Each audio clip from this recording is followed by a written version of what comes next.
नमस्कार, मैं हूं अंकुर और आप देख रहे हैं सत्य हिंदी का न्यूज बुलेटिन। एक नजर अब तक की सुर्खियों पर। जब से पीएम मोदी सीजीआई चंद्रचूड़ के घर गए और साथ मिलकर आरती की है, तब से सीजीआई चंद्रचूड़ पर सबकी नजर बनी हुई है। उस दिन से ही कहा जाने लगा कि अब चंद्रचूड़ के फैसलों पर नजर रखना है। हो सकता है कि फैसला सही हो, लेकिन अब उसको आशंका की नजर से देखा जाएगा। पीएम मोदी के सीजीआई के घर जाने के कुछ दिनों बाद मंगलवार को एक खबर आती है कि सुप्रीम कोर्ट ने 7 हाई कोर्ट्स के मुख्य न्यायाधीशों की नियुक्ति पर तब दोबारा विचार किया, जब सरकार ने उन्हें संवेदनशील जानकारी दी और संवेदनशील जानकारी मिलते ही सुप्रीम कोर्ट ने 3 हाई कोर्ट्स के बनने वाले चीफ जस्टिस बदल दिए, जबकि 4 वैसे ही रहे। जिसके बाद लोग कह रहे हैं कि सुप्रीम कोर्ट की मंशा पर सवाल नहीं है, लेकिन क्या ये इत्तेफाक है कि 5 दिन पहले पीएम मोदी सीजीआई के घर जाते हैं और फिर 5 दिनों बाद हाई कोर्ट के चीफ जस्टिस बदल दिए जाते हैं। वो चीफ जस्टिस जिन पर खुद सीजीआई चंद्रचूड़ की अध्यक्षता वाले कॉलेजियम ने मोहर लगाई थी। 11 जुलाई को 7 चीफ जस्टिस डेजिग्नेट हो गए थे, लेकिन फिर कॉलेजियम ने अपना फैसला बदल दिया। जिन जजों को रोका गया उनमें दलित समुदाय से आने वाले जस्टिस सुरेश कुमार कैद थे, जिन्हें जम्मू कश्मीर और लद्दाख का चीफ जस्टिस बनना था। जस्टिस जीएस सांधावालिया को मध्य प्रदेश का चीफ जस्टिस बनना था और जस्टिस ताशी रवस्तान को मेघालय हाईकोर्ट का चीफ जस्टिस बनाया जाना था। लेकिन पीएम मोदी से सीजीआई के मिलने के 5वें दिन कॉलेजियम की बैठक होती है और फैसला बदल दिया जाता है। इसके बाद लोग इसको शंका के नज़र से देख रहे हैं। बदलाव में कॉलेजियम में दलित समुदाय से आने वाले जस्टिस कैद को जम्मू कश्मीर और लद्दाख से चीफ जस्टिस होने से रोककर उन्हें मध्य प्रदेश हाई कोर्ट का बना दिया जाता है और जस्टिस सांधावालिया को मध्य प्रदेश के बजाय हिमाचल प्रदेश का चीफ जस्टिस बना दिया जाता है। हाल ही में सुप्रीम कोर्ट के जज के पद से रिटायर हुई जस्टिस हेमा कोहली ने कहा है कि जजों को अपनी धार्मिकता पब्लिक डोमेन में नहीं लानी चाहिए। एक इंटरव्यू में जस्टिस कोहली ने कहा कि जजों को अपनी धार्मिकता को सार्वजनिक डोमेन में नहीं लाना चाहिए, उन्हें संविधान पर फोकस रहना चाहिए जो कि उनका धर्म है, और फाउंडिंग आइडियल्स पर ध्यान केंद्रित रखना चाहिए। जब उनसे पूछा गया कि हमारा संविधान socialist, democratic, secular, Republic nation पर बोलता है, आप जजों को पब्लिक डोमेन में धार्मिक कामों में शामिल होने को कैसे देखते हैं और ऐसे मंच पर न्यायपालिका और कार्यपालिका का मेल कैसे देखती हैं? इसके जवाब में जस्टिस हेमा कोहली ने कहा कि मैं अपने लिए बोलूंगी क्योंकि प्रश्न मेरी ओर डायरेक्टेड है। सख्ती से कहूं तो जजों को पब्लिक डोमेन में धार्मिकता को अपनी आस्तीन पर नहीं पहनना चाहिए। धार्मिकता, धर्म या आस्था, मेरा दृढ़ विश्वास है कि हमें इन्हें सार्वजनिक डोमेन में नहीं लाना चाहिए, ये 4 दीवारी के भीतर ही रहना चाहिए।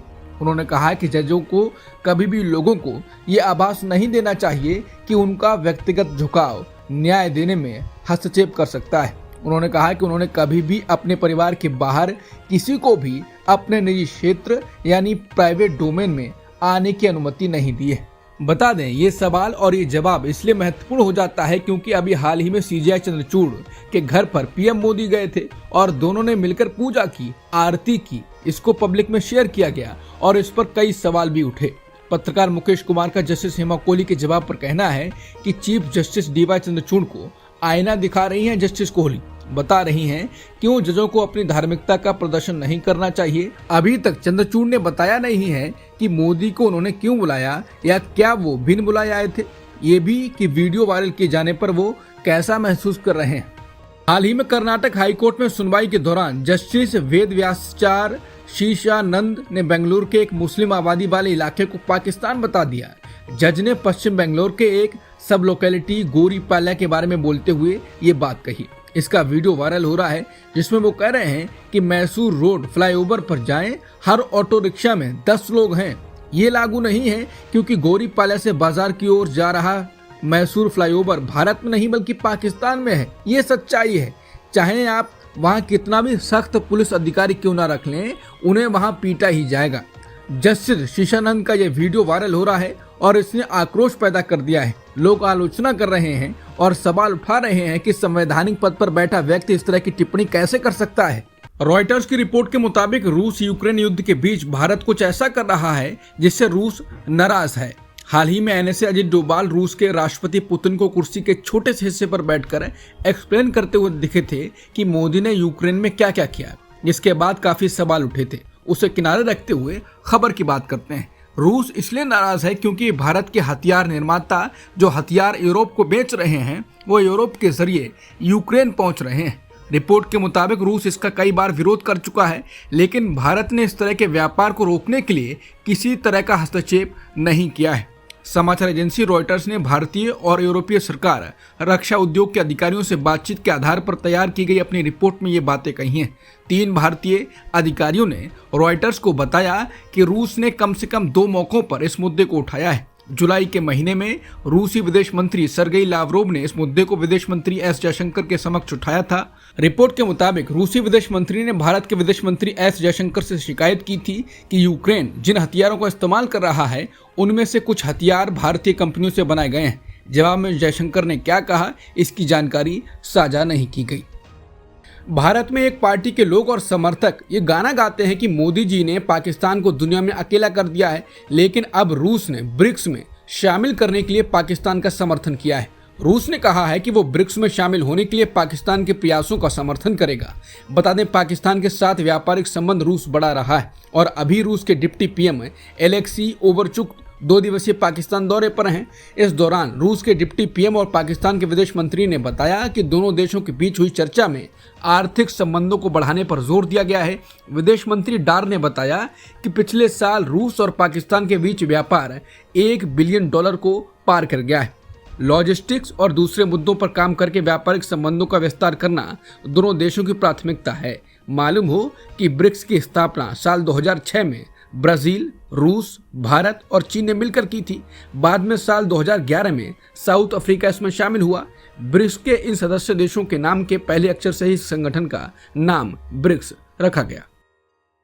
खालिस्तानी आतंकी गुरपतवंत सिंह पन्नू की हत्या करने की साजिश के मामले में भारत की मुश्किलें बढ़ गई हैं। अमेरिका पहले हत्या कराने की कथित साजिश रचने के आरोपी निखिल गुप्ता को चेक रिपब्लिक से अमेरिका ले आया और अब साजिश में अमेरिकी कोर्ट ने भारत को समन भेजा है। आरोप है कि गुप्ता को किसी अनाम भारतीय अधिकारी से गुरपतवंत सिंह की हत्या कराने का निर्देश मिला था। खालिस्तानी आतंकी गुरपतवंत सिंह पन्नू ने अमेरिका की एक अदालत में एक सिविल मुकदमा दायर किया, जिसमें उन्होंने अपनी हत्या की साजिश का आरोप लगाया। इस मामले में अमेरिकी अदालत ने भारतीय सरकार को समन भेजा है। इस मुकदमे में पन्नू ने भारतीय सरकार, राष्ट्रीय सुरक्षा सलाहकार यानी NSA अजित डोभाल और अन्य अधिकारियों पर अमेरिका में उनकी हत्या की साजिश रचने का आरोप लगाया है। समन में 21 दिनों के भीतर जवाब दाखिल करने के लिए कहा गया है। बता दें, पन्नू अमेरिकी कनाडाई नागरिक है और भारत द्वारा आतंकवादी घोषित है। पन्नू का दावा है कि जून 2023 में उस पर हमला करने का प्रयास किया गया। अमेरिकी समन के बाद भारत के विदेश मंत्रालय ने कहा है कि खालिस्तानी आतंकवादी गुरपतवंत सिंह पन्नू मामले में अमेरिका अदालत द्वारा भारत सरकार को भेजा गया समन पूरी तरह से अनुचित है। विदेश मंत्रालय के प्रवक्ता रणधीर जायसवाल ने कहा कि जब ये मुद्दे पहली बार हमारे ध्यान में लाए गए तो हमने कार्रवाई की। इसके लिए एक उच्च स्तरीय समिति गठित की गई। उन्होंने कहा ये चिंता का विषय है और इस बात पर जोर दिया कि भारत ने उच्च स्तरीय जांच शुरू कर दी। बता दें, इस साल मई में विदेश मंत्री डॉक्टर एस जयशंकर ने कहा था कि भारत इस मामले की जांच कर रहा है, लेकिन उन्होंने इस बात पर जोर दिया कि इससे भारत अमेरिकी संबंधों पर कोई असर नहीं पड़ेगा। लेकिन अब सीधे समन आया है। अब देखना होगा कि क्या होता है। ये समन कई सवाल खड़े करता है। हिजबुल्लाह के नेता हसन नसरल्लाह ने एक स्पीच में कहा कि अब युद्ध की घोषणा हो चुकी है। उन्होंने पेजर और वॉकी टॉकी हमलों के बाद कहा ये एक युद्ध अपराध और अब जंग का ऐलान हो चुका है। जब नसरल्लाह स्पीच दे रहे थे उसी वक्त इजरायली सेना ने हिजबुल्लाह के ठिकानों पर हवाई हमले कर दिए। स्पीच के दौरान कई विमान कम ऊंचाई की उड़ान भरते हुए दिखाई दिए। लेबनान में वॉकी टॉकी में हुए धमाकों में मरने वालों की संख्या 25 हो गई है। लेबनान के स्वास्थ्य मंत्री फिरास अबैद ने धमाकों में घायल हुए लोगों की संख्या के बारे में जानकारी दी।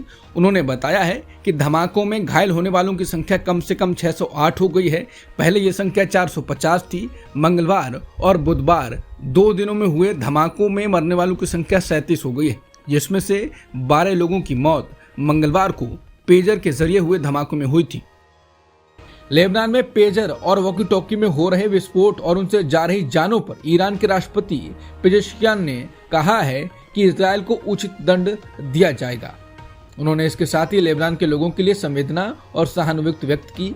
उन्होंने कहा कि हम अंतर्राष्ट्रीय संगठनों से इस दुखद घटना पर अपनी जिम्मेदारी निभाने का आह्वान करते हैं। बुधवार को लेबनान में वॉकी टॉकी के जरिए हुए धमाकों में जापानी कंपनी आईकॉम का नाम आया। इसके बाद अब कंपनी ने सफाई दी। जापानी कंपनी ने कहा है कि वॉकी टॉकी के जिन मॉडलों में धमाके हुए हैं, कंपनी ने 10 साल पहले ही उनको बनाना बंद कर दिया है।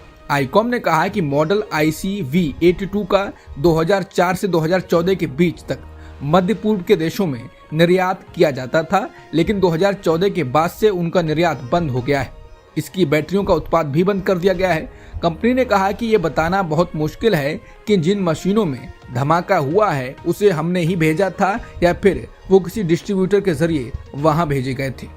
मंगलवार और बुधवार को लेबनान में पेजर और वॉकी टॉकी के जरिए हुए धमाकों में कई लोगों की मौत हुई है और हजारों लोग घायल हुए। राजधानी बेरूत के राफिक हरीरी एयरपोर्ट से उड़ान भरने वाली सभी फ्लाइटों में वॉकी टॉकी और पेजर पर बैन लगा दिया गया है। बेरूत में स्थित ये एयरपोर्ट लेबनान का एकमात्र कमर्शियल ऑपरेशनल एयरपोर्ट है। उत्तर प्रदेश के शाहजहांपुर में मजार तोड़कर वहां शिवलिंग स्थापित करने का आरोप लगा है। थाना सिंधौली क्षेत्र के गांव सहोरा में दो पक्षों के बीच सांप्रदायिक तनाव फैल गया। लाठी डंडे लेकर सैकड़ों लोगों की भीड़ एकत्र हो गई। मजार की ओर बढ़ रही भीड़ को संभालने के लिए कई थानों की फोर्स मौके पर पहुंच गई, लेकिन भीड़ नहीं मानी। आरोप है कि कुछ हिंदू संगठनों ने मजार तोड़कर वहां शिवलिंग स्थापित कर दिया। पुलिस अधिकारी भी मौके पर पहुंच गए। उन्होंने हंगामे कर रहे लोगों को समझाया। गांव में तनावपूर्ण स्थिति बनी हुई है। बता दें, पिछले हफ्ते मेरठ में भी मजार के अंदर हनुमान मूर्ति स्थापित कर दी गई थी।